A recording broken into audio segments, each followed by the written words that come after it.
Hello everyone, and welcome to my masterclass for English Day. Today, I'm going to show you how to make a very traditional dish from the Caribbean and the north of South America, patacones, also known as tostones. This dish is made with green plantains, and it is very popular because it is simple, delicious, and crunchy. It also has British influence, because the frying techniques and the combination with salty flavors were introduced during the colonial period. For this recipe, you will need 1 green plantain, a frying pan, some oil, salt, and a special tool to flatten the plantains. You should always use green plantains, because ripe ones will be too soft. If you don't have the flattening tool, you could also use a glass or a plate. First, I took the plantain and cut off both ends, but you should always do this step carefully. Because the skin is very hard, then, I made a line in the middle of the peel and slowly removed the skin. Plantain is too green. The peel might be difficult to take off, so you could use a knife to help you. After that, I measured about 2 fingers and cut the plantain into medium pieces, while you can cut them thinner if you want them to cook faster, or thicker if you want them bigger. As I was cutting, I'm mad.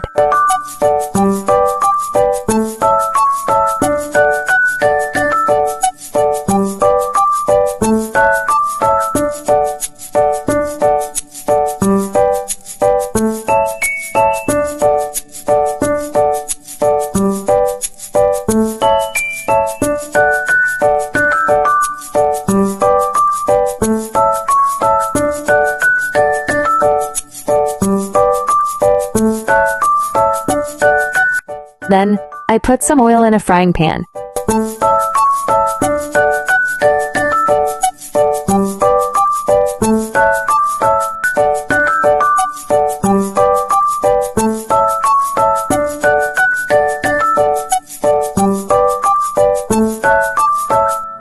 Turned on the stove to medium heat.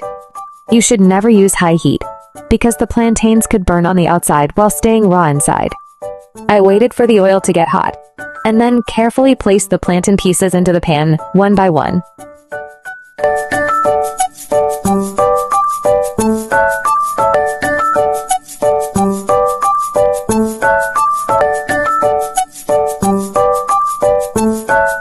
While the plantains were frying, I prepared a small mix with water, garlic, and salt.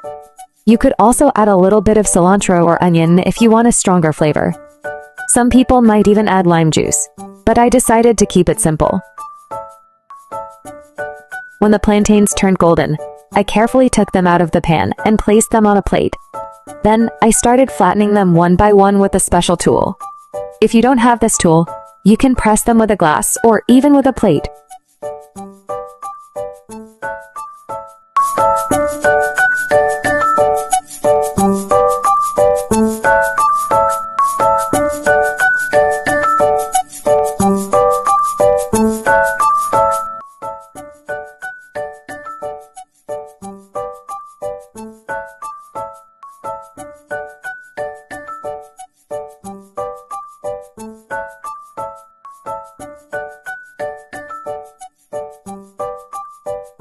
After flattening each piece, I dipped it into the water with garlic and salt.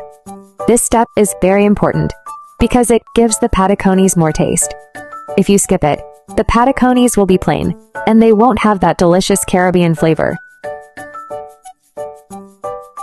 Then, I put the flattened plantains back into the hot oil to fry them again. This second frying is the most important step, because it makes the patacones extra crunchy. So, that's how you make patacones, a crunchy Caribbean snack with British influence, and is simple, but full of flavor. Thank you for watching my masterclass.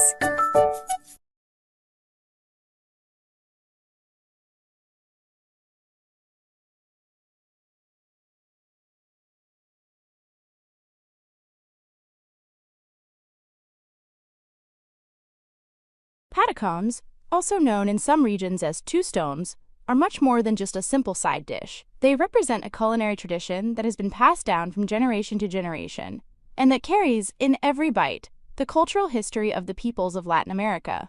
Their origin, linked to the abundance of green plantains in our lands, shows how from a humble ingredient one can create a versatile, delicious, and deeply meaningful preparation.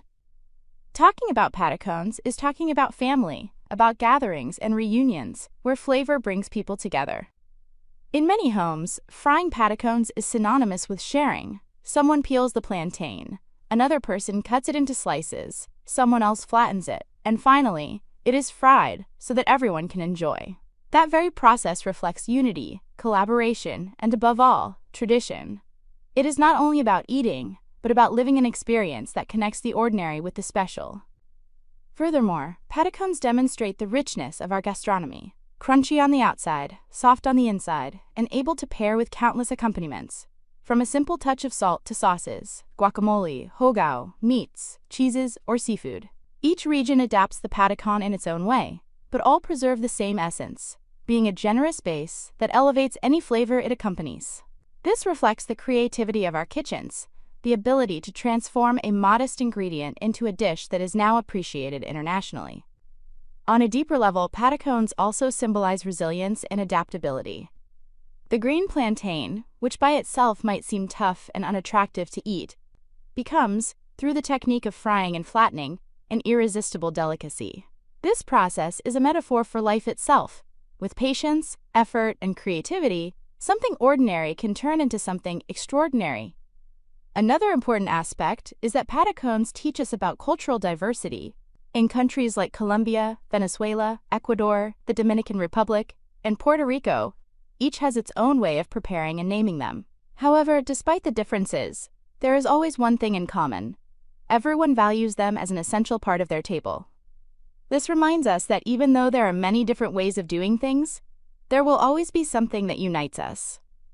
That is why, when we think of patacones, we should not see them only as food, but as a symbol of identity and gastronomic pride. A simple dish that unites cultures, evokes childhood memories, awakens emotions, and has the power to bring people together around a table. In conclusion, patacones are tradition, they are flavor, they are history, and they are culture. They are a reminder that the simple can be grand, that the everyday can become special, and that cooking is a way to keep our roots alive. When we speak of patacones, we speak of sharing, of celebrating, and of valuing what is ours. So every time we hold a patacon in our hands, we should think not only of its taste, but of everything it represents: unity, identity, and collective memory.